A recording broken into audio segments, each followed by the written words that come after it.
Good morning. स्वागत है आप सभी का एपीजी के क्लास में।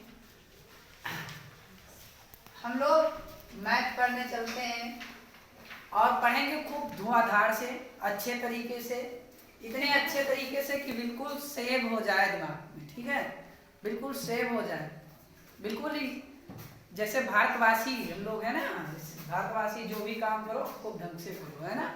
धुआंधार ना गिन कर करते हैं न तौल कर करते हैं, हम भारत के वासी हैं, जो भी करते हैं दिल खोल कर करते हैं। क्या है, न गिन कर करेंगे न तौल कर करेंगे, जो भी करेंगे दिल खोल कर करेंगे। अब हम लोग पूरा दिमाग इस समय गणित पर ही लगाएंगे। जहां भी ये दिमाग उठा रहो लगा दो, ठीक है। कहीं इधर उधर जाए ना तब तो लगेगा आप क्लास में बैठे। पाठ 14 कक्षा 10 का पाठ 14 में क्या है, सांख्यिकी। क्या है, सांख्यिकी। सांख्यिकी में हम लोगों को पढ़ना है। हम लोगों ने 2 एक्सरसाइज खत्म की। कौन कौन सी एक्सरसाइज हम लोगों ने खत्म की है? एक तो हमने खत्म किया नंबर 1 पर माध्य, और 14.1 माध्य था, 14.2 जो था वो बहुलक था। और हम लोग आज पढ़ने चल रहे हैं 14.3 यानी प्रश्नावली।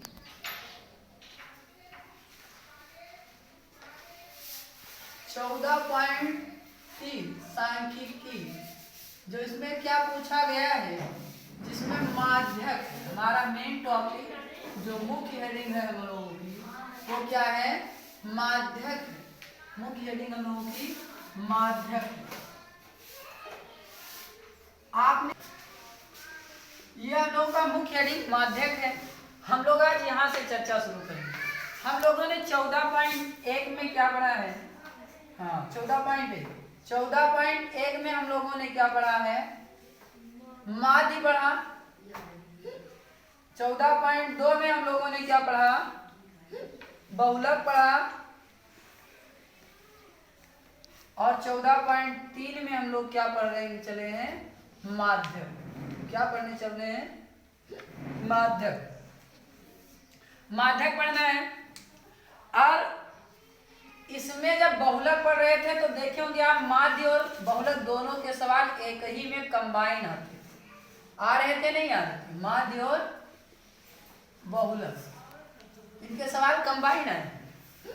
अब इसमें जो हम माध्यक में है, इसमें तीनों कंबाइन आ सकते हैं। ठीक है, कौन कौन से कंबाइन आ सकते हैं इसमें माध्य के प्लस बहुलक और प्लस माध्य बहुलक और माध्य, तीनों एक ही में पूछ लेगा। ये पूछेगा तब सीधे 8 वाला देगा, 8 नंबर। हाँ, कहेगा 8 बूंदो लगाओ, 8 नंबर ले जाओ घरी। ठीक है, हम लोग यहाँ पढ़ना चलेंगे आज। जो हम लोग निगमन करेंगे इस वीडियो में, हम लोग केवल निगमन करेंगे। और आज की कक्षा में हम लोग निगमन करेंगे, और निगमन करने के बाद सूत्र का निगमन करेंगे। सूत्र देखेंगे, उसके बाद तब फिर आगे बढ़ेंगे। सूत्र इसका तो तभी समझ में आएगा माध्यक का, जब कोई एक एग्जांपल आप लगाएंगे। माध्यक का सूत्र आप लोगों को पता होगा, फिर भी हम थोड़ा बहुत बता दें अपनी तरफ से भी, है ना। चलिए, क्या है माध्यक का सूत्र? किसी को पता है माध्यक का सूत्र? आप लोगों को पता है तो कमेंट करें। यस, पता है माध्यक का सूत्र पता है? चलिए बताइए क्या होता है, किसी को पता है? L प्लस, हाँ बोलिए, क्या है? L plus n n/2 n/2 CF minus CF upon F very good, बहुत सही। Into H। एक में हम लोगों ने केवल बहुलक का सूत्र लिखा ना, उसमें भी क्या था कि बहुलक का सूत्र ऐसे नहीं था। बहुलक का सूत्र बड़ा लंबा होता है ना, सूत्र तो ज्यादा लंबा नहीं था, लेकिन उसके जो बारे में जानना होता है वो थोड़ा लंबा था, है ना। यहाँ भी वही चीजें हैं। माध्यक का जो सूत्र है वो बहुत लंबा नहीं है, सूत्र तो इतने में आ गया, लेकिन अब जो इसके इन सब के बारे में जानना है, वो थोड़ा लंबा है। तो माध्यक का सूत्र हम लोग देख रहे हैं। चलिए देखिए यहाँ कौन क्या होगा भैया, यल किसको मान लेंगे, जैसे ऐसे तो है नहीं कि पहुंचे यल मान लिए, तो यल देखिए किसको क्या कहते हैं। तो आपने देखा ये चीज यल बराबर होता है, आपने लिखा है निम्न सीमा, किसकी, वर्ग अंतराल की निम्न सीमा। ये आपने बहुलक में भी लिखा था, माध्य में भी लिखा था, वर्ग अंतराल।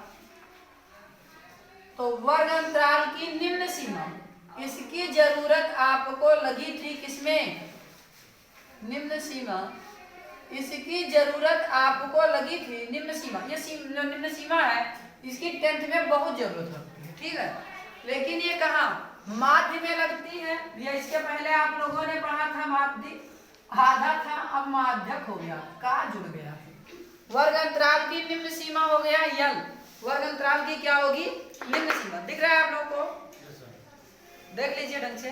उसके बाद n/2, यन आप जानते हैं कि पदों का योग होता है। यन क्या होता है, पदों का योग, है ना। वैसे तो यन बराबर पदों की संख्या होती है, लेकिन यहाँ पदों का योग होगा। उसके बाद आप CF की बात करेंगे। CF हमारा जो है, ये CF क्या होगा, CF हमारा संचयी बारंबारता तो वही है। CF क्या है, संचयी बारंबारता होता है। तो संचयी बारंबारता का एक कॉलम बनेगा, संचयी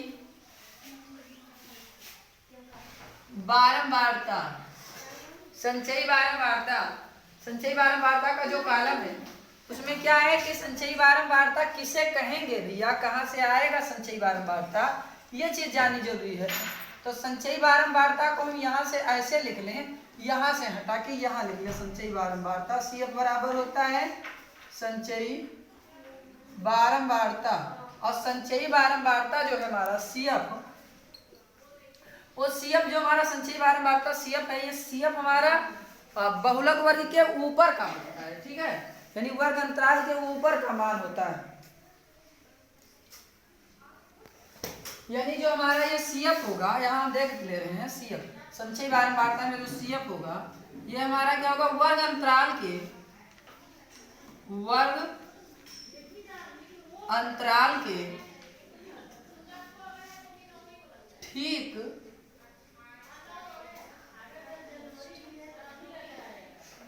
पहले वर्ग की संचयी बारंबारता,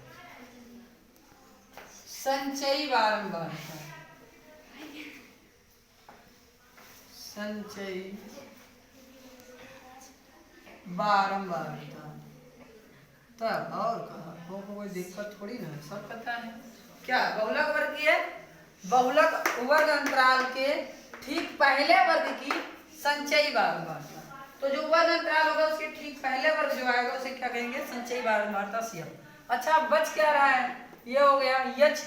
यच देखिए, यच बराबर क्या होता है, वर्ग का क्या होता है, परिमाप, है ना, वर्ग परिमाप या वर्ग अंतराल। मान लीजिए वर्ग अंतराल, जैसे 125 130 ये वाली चीजें, है ना। और बच रहा है यफ। यफ हमारा बारंबारता होता है। यफ हमारा क्या होता है, बारंबारता। ये चीजें आप अपने कॉपी में लिख लीजिए, कॉपी पे लेकर बैठे होंगे। हम आशा करते हैं आप लोगों को समझ में आ रहा होगा खूब ढंग से। इसे आप लोग एक बार पूरे को उतार लीजिए, लिख लीजिए, समझ लीजिए। अगर किसी की दिक्कत हो रही है तो बताइए कि ये समझ में नहीं आ रहा है सर, हम आपको फिर से बताएंगे और 100 बार बताएंगे, लेकिन अब ऐसे ये समझ में आएगा भी नहीं, ठीक है, या ऐसे समझ में नहीं आएगा। इसको समझने के लिए आपको क्या करना होगा, इसका एक एग्जाम्पल लगाना होगा। तो हम तुरंत एग्जाम्पल लगा रहे हैं, आप लोग इसे एक बार स्क्रीनशॉट लीजिए और समझ लीजिए, उतार लीजिए, फिर हम